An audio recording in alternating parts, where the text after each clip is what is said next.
Hello folks, so we're working on a 2008 Toyota Sienna. This is the van. Like if you ever see a Toyota Sienna, this is the vehicle I always work on. The car did have a lot of problems. We're slowly taking care of all the issues, and I'm gonna put it this way: a lot of it manifested because the guy put a motor in cheaper. It's been like codes and all this other miscellaneous stuff, brake issues. I mean, it happened.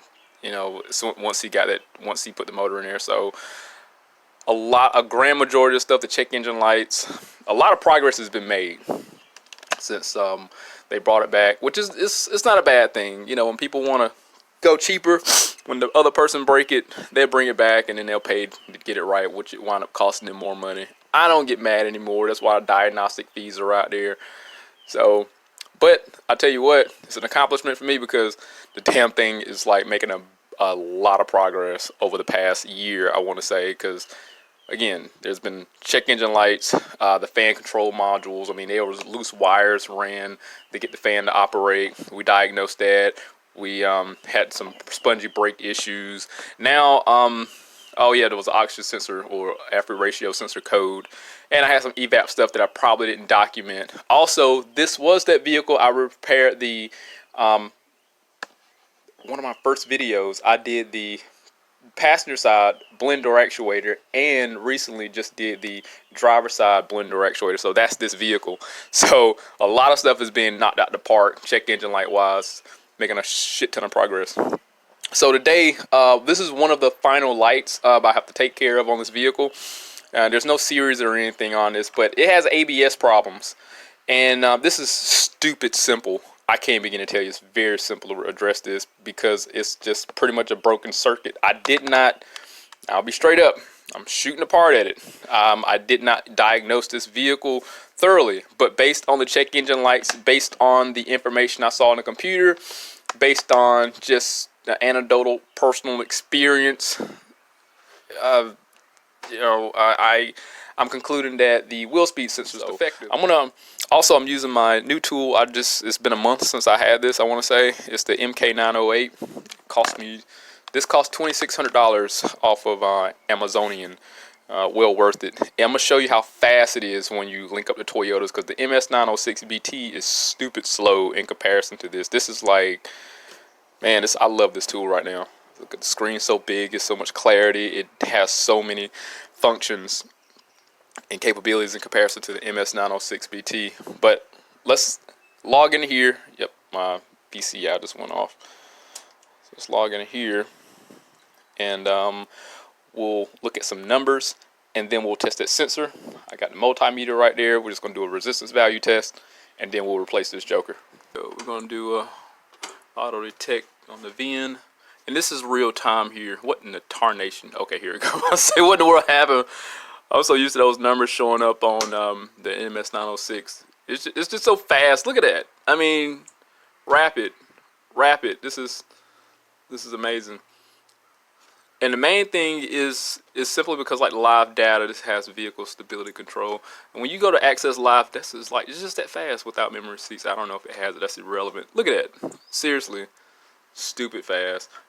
But when it comes to accessing live data with the MS906BT, when the car is running, Toyota's like extremely slow. This is a total different scenario.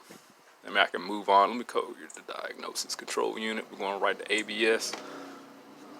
And we're going to go to trouble codes. Let me show you what we got. I think it was that. Yep. Okay, so I was right. C0200 is the right front speed sensor circuit.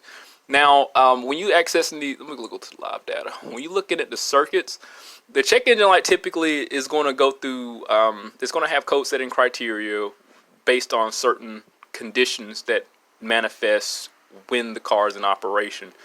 So certain codes are going to be unique to just that sensor, and I can understand why people typically just replace the sensor.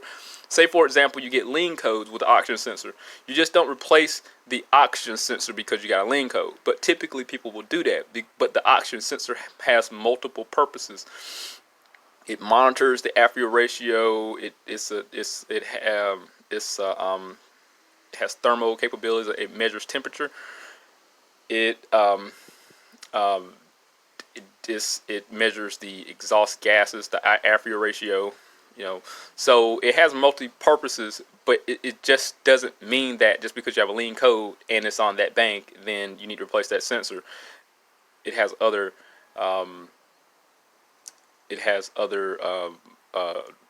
duties.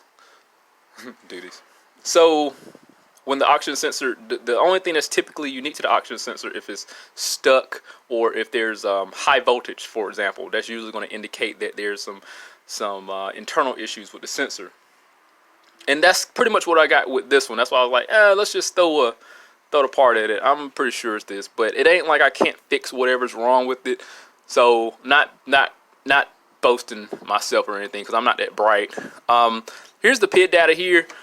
I'm gonna isolate the right front wheel speed sensor, and this is going to be dangerous, so I'm not going to tell you what I'm doing, but we're going to get that wheel to rotate, and we're going to monitor the speed here, and I'm going to show you it's not working. So here's a lot of other information here in relation to the ABS, and I want to go down to one that helped me determine that this is just a broken circuit.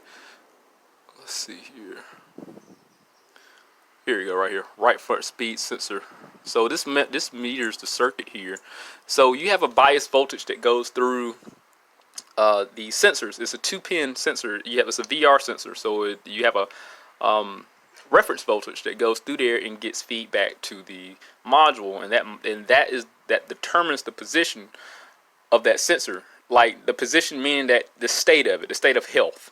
You know, you get like an oxygen sensor. You're going to get like a 1.2 volt low voltage reference or whatever, and it's going to go through the system and get feedback through the circuit to the signal wire, and that's going to determine if the oxygen sensor is like, if there's continuity there. That's how this vehicle knows that there's no continuity.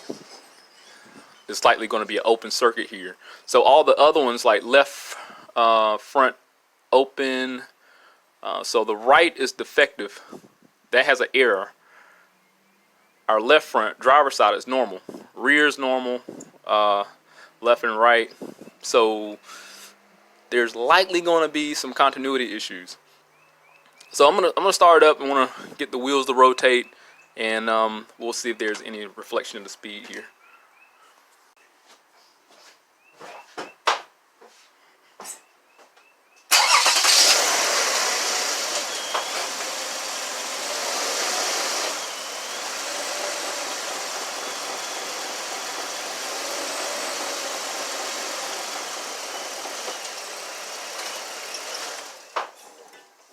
There was no value, no mile per hour present. So we're going to go on further. I'm going to show you where this sensor is located. It's very simple. It's right here on the spindle. Like I want to say it's a 12 millimeter fastener that holds it in. It goes up through here. You pull this plastic retainer off, and then you have another 12 here. So you want to bracket up this lower strut. And you have a 10 here.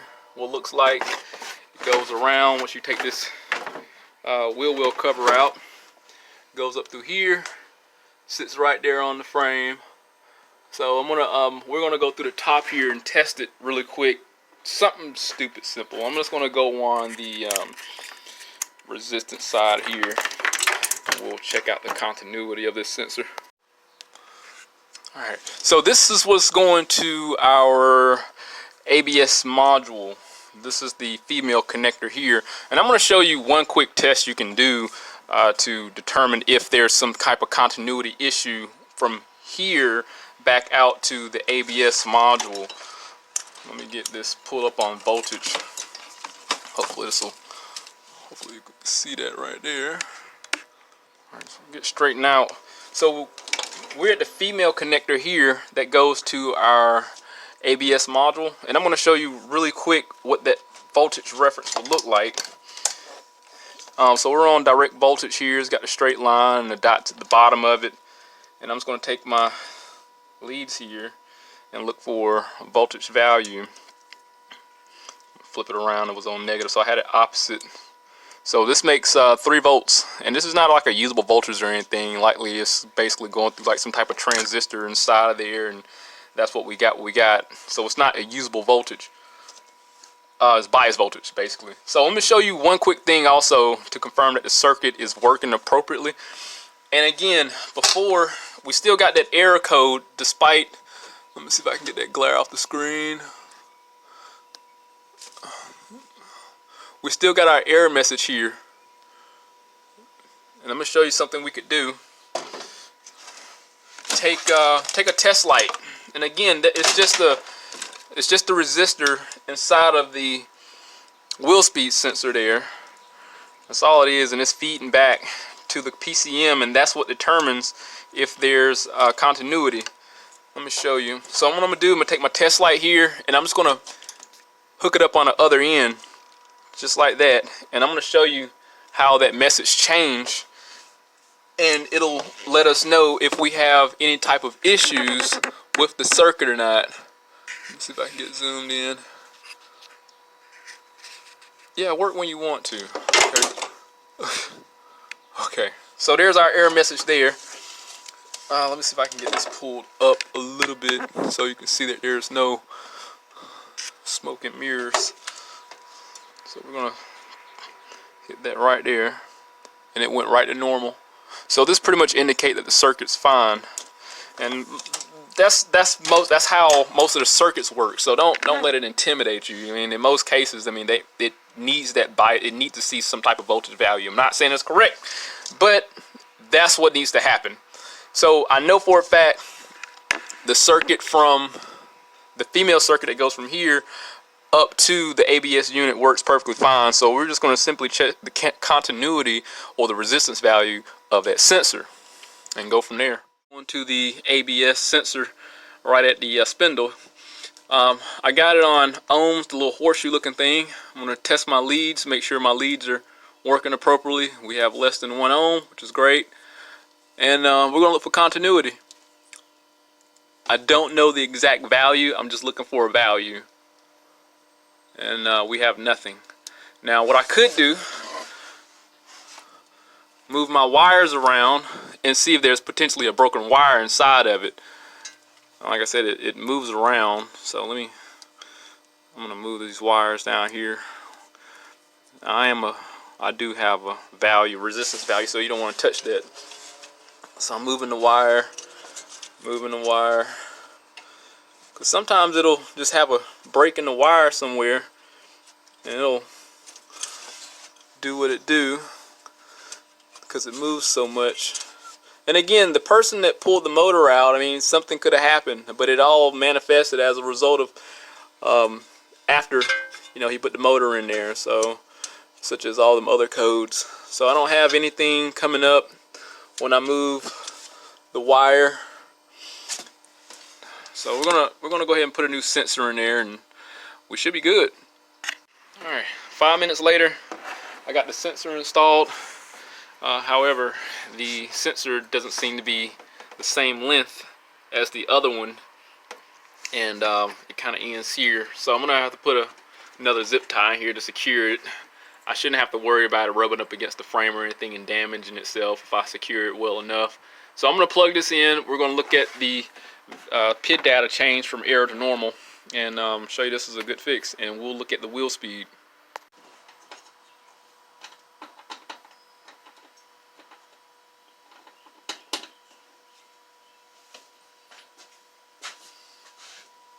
Alright, so we're back together now. Unlike before, we just saw a little while ago, we got normal instead of error. And now, being that everything, you know, we tested the circuitry with the test light over here to the right, and we know the sensor was defective and it had no continuity. The computer is determining that it's normal now, so we should have mile per hour when the wheel begins to rotate. So let's see what happened.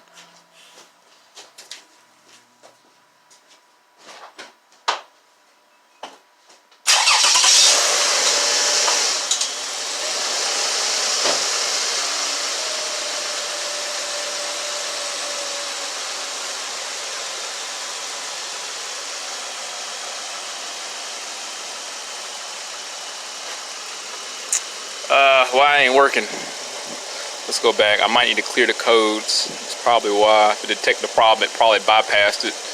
Shikes. Clear code. No, it's not, but let's see if it'll clear anyway. Hold on. Hold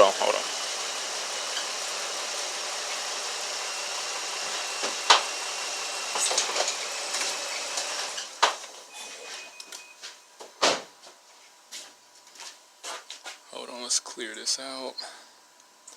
Okay, yes, I have the ignition switch off. Okay, alright, let's go back and look at the live data and see what happened.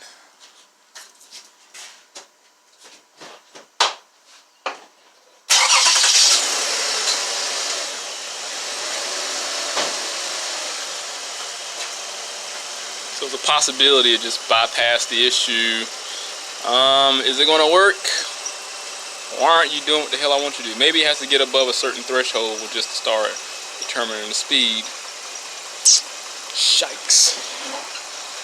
Hold on, let's go back. Let's go back to trouble codes. Seriously? Engine control, system malfunction. Let me go back. Let's go back.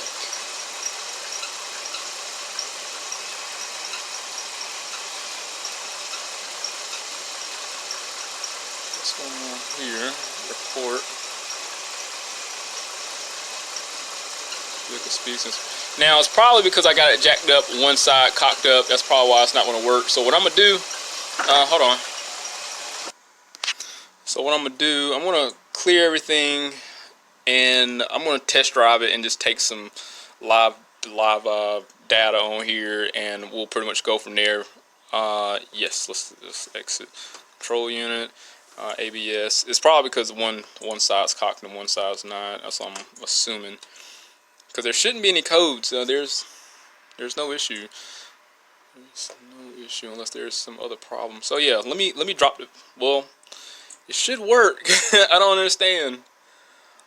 Well, I figured out why it wasn't working. So I'm not perfect like everybody else, but obviously, yeah, I forgot to tighten it up. So I'm gonna get this tight.